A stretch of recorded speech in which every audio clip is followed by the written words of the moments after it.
having this great degree.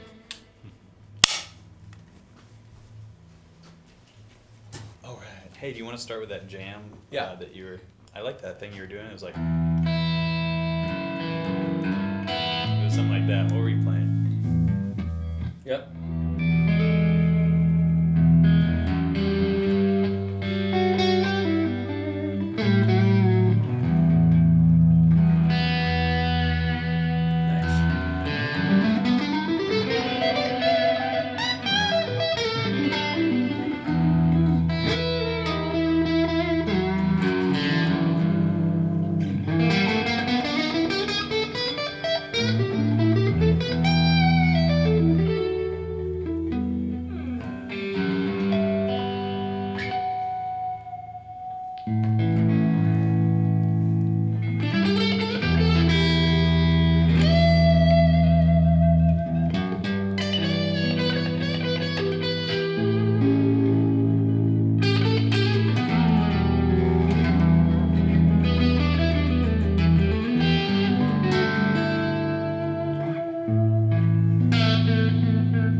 Oh yeah, Mr. David Wallimann, guitar. What would you call yourself? An instructor or a player? It's so hard. Is it different to different people? Like when you introduce yourself and say what you are or who you are? I think it is. It depends on who I talk to. It depends on the day too. Yeah. I don't know about you, but Yeah, I'm either a YouTuber, but that doesn't make sense to most people. Yeah. An online educator, which people are like, so you don't have a real job, or I just say I have a music. Actually, you know what? Those are the only two, and usually they don't make sense, and I have to explain myself. Yeah, I always have to explain myself too. Okay. And it so changes. We're like kindred spirits here. I think so. Yeah, we're in a weird spot where So this is all new. David has his own education business, very similar to what I do as far as, you know, you are a guru of theory. I've watched your stuff. I was doing a little homework on you when I knew that I was going to get to be in a room with you. So you're an awesome guitar player and you are too. a really great teacher too. And I think we all have access to the same information. It's just about how you convey it. And Yeah. I think that is an interesting thing to talk about. How do you approach, or I guess I should say, how did you form your online voice? Like, what was your inspiration to do so? And Yeah. how do you approach a video? I think the main thing, if I had to teach one lesson to one person that will help him the rest of his life, more on the lead side, maybe, improvisation, would be yet another story. Like, the skeleton is the pentatonic scale, because minor chord, most of the time you can fit a traditional minor pentatonic scale. Like, you've got the minor 7 chord built into the minor pentatonic, right? Sure. Just have one additional note, that fourth, which is found in most modes. But I would say start phrasing with the typical pentatonic stuff. There's some really cool stuff you can do with that. And once you're comfortable with that, like minor pentatonic, major pentatonic, you're only a couple notes away from the church mode in that context. The church modes is honestly probably in that blues rock genre the most beneficial one. Right. So you really are more than halfway there if you're already phrased with pentatonic stuff, and most players who watch my channel are. And just Most guitar players in history have gotten by with just the pentatonic scale. And there's nothing wrong with that. Nothing at all. Yeah, very well. And but the way I see it is like that's your vocabulary, and yes, you can express yourself like killer things with that. But if you want to just add a few more details, just learn those 2 more notes. Really, where is the 9th or the 2nd? Where is the 6th? Is it a major or minor? And then you've got it pretty much all covered, and then you can explore other things. But that's really the main thing. Like, if you're a blues player, pentatonic player, don't feel bad about it. It's awesome. Yeah. As you said, like many awesome players. I'm always going to be a blues player. Like the moment we start jamming, like I'm in the blues.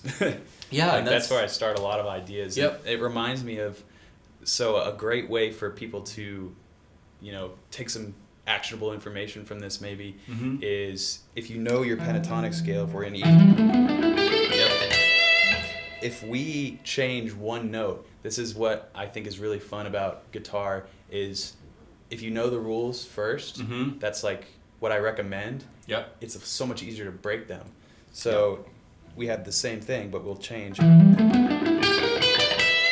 Yeah. It's like, holy crap, are you like a jazz fusion expert? You go. Yeah. And all I did was change this to this. Yes.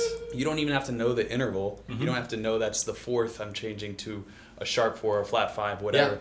It's just like that demystification that you talk about. And if you play like an E dominant chord, it's like I just figured that out by making up a scale kind of. Yeah.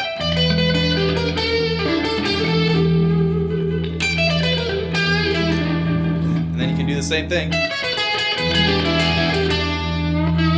And that sounds awesome. Yeah. And all I'm doing is switching notes around, but I have my foundation, the skeleton that you're talking about. Yeah.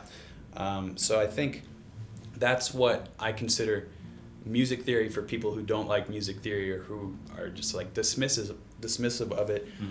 You can have such basic nuts and bolts and really just experiment. You don't have to bog yourself down. You're not getting tested necessarily. No. Yeah. You can be really experimental in still a comfort zone, that E chord, and I just gets me so pumped up, man. Yeah, that's what creating music is about. Yeah.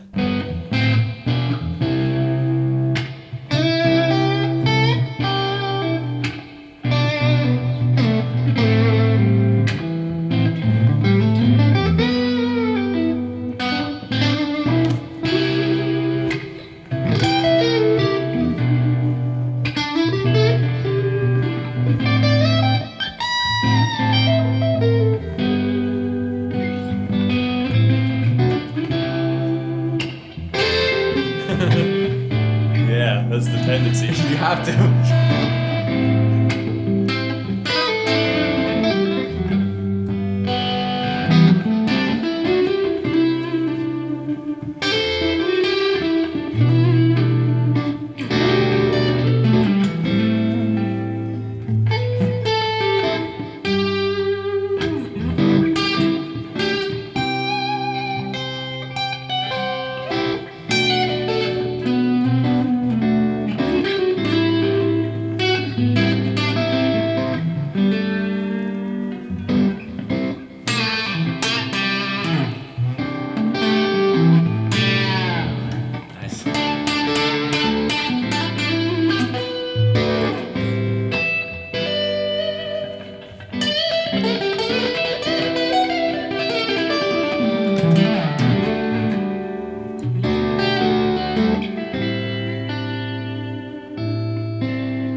Nice. That was sick, man. That's great. Good times. So that was video 1. Yes.